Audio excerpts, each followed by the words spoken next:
전청조 씨의 거짓말로 인하여 직접적인 금전적 손실을 입은 것이 없어 보이므로 남현희 씨에 대한 사기죄는 성립되지 않는 것으로 보입니다. 형법에서 정한 사기죄의 성립은 금전이 결부되어야 합니다. 이번 전청조 씨 형사 입건과 관련하여 주목할 점은 안녕하세요.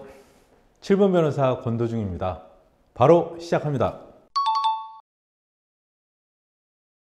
남현희 전청조의 카톡 대화글을 본 모든 분들께서 느끼셨을 것 같은데요. 영어 단어는 쉬운 것만 쓰고 어려운 단어는 한글로 썼던 것으로 기억합니다. 이것이 남현희 씨를 위한 배려라고 볼 수도 있겠지만 문맥과 표현 자체가 낯선 것으로 보아 유학파의 영어는 전혀 아닌 것 같죠.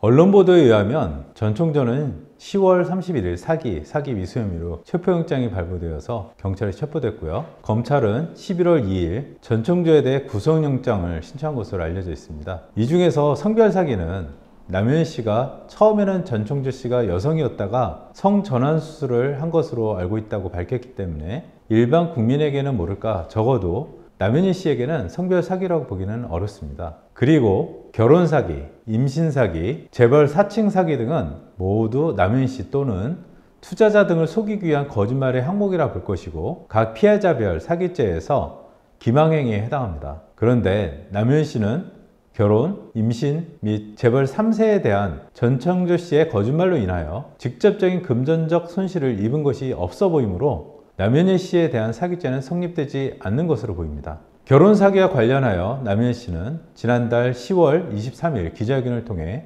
재혼 계획을 밝혔는 바 두 사람은 서로 결혼할 생각이 있었던 것으로 보입니다. 결혼식 전 단계에서 이번 사태의 전말이 공개되어 남현희 씨는 현재 전청조 씨를 혼인민자 사기로 형사고소한 것으로 언론 보도되었습니다. 그런데 남현희 씨가 결혼을 결심하게 된 원인이 전청조 씨의 재산, 경력, 자신의 임신 등 거짓말에 근거한 것이라면 속칭 사기 결혼을 시도한 것이라 볼 수 있으나 금전적 손실이 없기 때문에 혼인빙자 사기는 성립되기 어려울 것으로 예상합니다. 좀 더 풀어서 설명드리자면 형법에서 정한 사기죄의 성립은 금전이 결부되어야 합니다. 따라서 이번 전청조 씨 형사 입건과 관련하여 주목할 점은 전청조 씨의 거짓말에 속아 투자한 각 투자자들에 대하여 사기죄에 해당하는지 여부 및 남현희 씨의 공범 여부가 될 것입니다. 디스패치의 보도에 의하면 전청조 씨는 이미 사기 전과 10범이라고 합니다. 이번 사기 혐의가 인정된다면 그 총 편취 금액이 얼마인가에 따라서 양형인자가 달라지고 전청조 씨의 전과에 의하여 상습범은 물론 누범 과정까지 될 수 있습니다. 참고로 대법원 양형위원회의 양형 기준에 의하면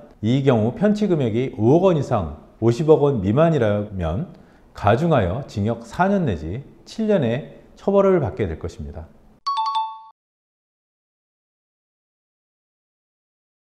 언론 보도에 따르면 전청조 씨는 경기도 성남 소재 남현희 씨의 모친 집에서 남현희 씨의 조카 중학생을 지난 8월 말부터 9월 초순 사이에 수차례 골프채로 때린 혐의로 아동복지법 위반으로 형사 입건되었습니다. 전청조 씨의 이런 폭행이 사실이라면 골프채는 흉기에 준하는 위험한 물건이라 보아야 하므로 단순 폭행죄가 아닌 형법 제261조의 특수폭행에 해당될 것 같습니다. 이에 해당하는 경우에는 5년 이하의 징역 또는 1천만 원 이하의 벌금에 처하게 됩니다. 더군다나 특수폭행죄는 반의사 불벌죄가 아니므로 전청조 씨가 조카 또는 조카의 법정 대리인과 합의를 하더라도 혐의가 입증되면 처벌받게 됩니다.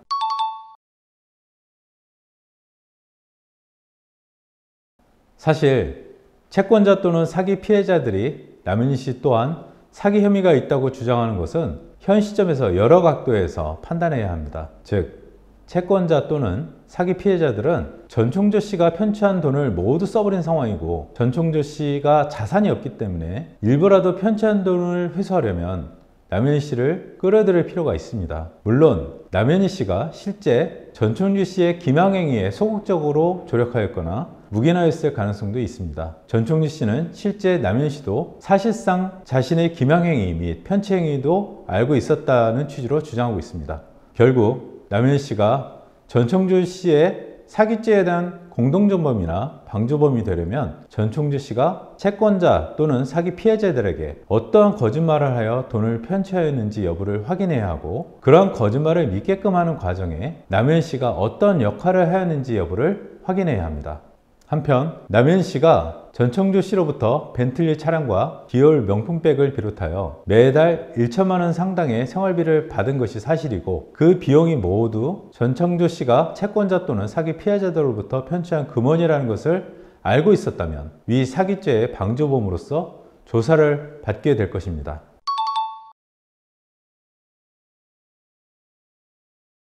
일단 출산 경험이 있는 남현 씨가 자신이 임신하지 않았다는 것을 몰랐다는 것이 임신과 출산을 경험한 저를 포함한 일반인들로서는 매우 황당한 주장이었습니다. 그런데 사실 자신의 임신에 대해 알든 모르든 그것은 전총조 씨에 대한 자신의 실망감의 표현일 뿐 사기 피해자들에 대하여 임신 그 자체가 기망이 되지는 않습니다. 다만 남현 씨가 전총주 씨의 아이를 임신하였다는 것은 사기 피해자들에게 전총주 씨가 남성으로서 남현 씨의 배우자가 될 것이라는 신뢰를 준 것이므로, 전총주 씨가 남현 씨의 사회적 배경과 명성을 토대로 한 사업 투자 명목으로 사기 피해자들을 기망한 것이라면 남현 씨가 실제 임신 여부에 대하여 알고 있었느냐는 형사조사를 통해 밝힐 필요가 있어 보입니다. 그러나 사기 피해자들이 남현희 씨와 관련된 사업이 아니라 재벌 3세의 재력가로서의 전청주 씨 거짓말에 속아서 투자한 것이라면 남현희 씨의 임신인지 여부는 법적인 의미가 없는 가십에 불과할 뿐입니다.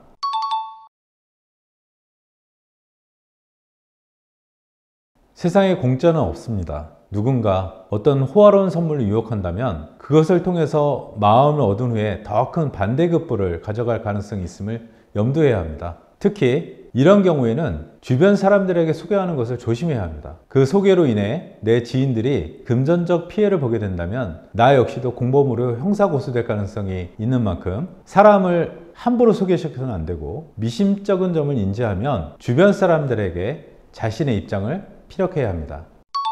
이상 요즘 세간을 뒤흔들고 있는 남현 씨와 전청조 씨의 사건을 살펴보았습니다. 지금까지 7분 변호사 권도중이었습니다. 감사합니다.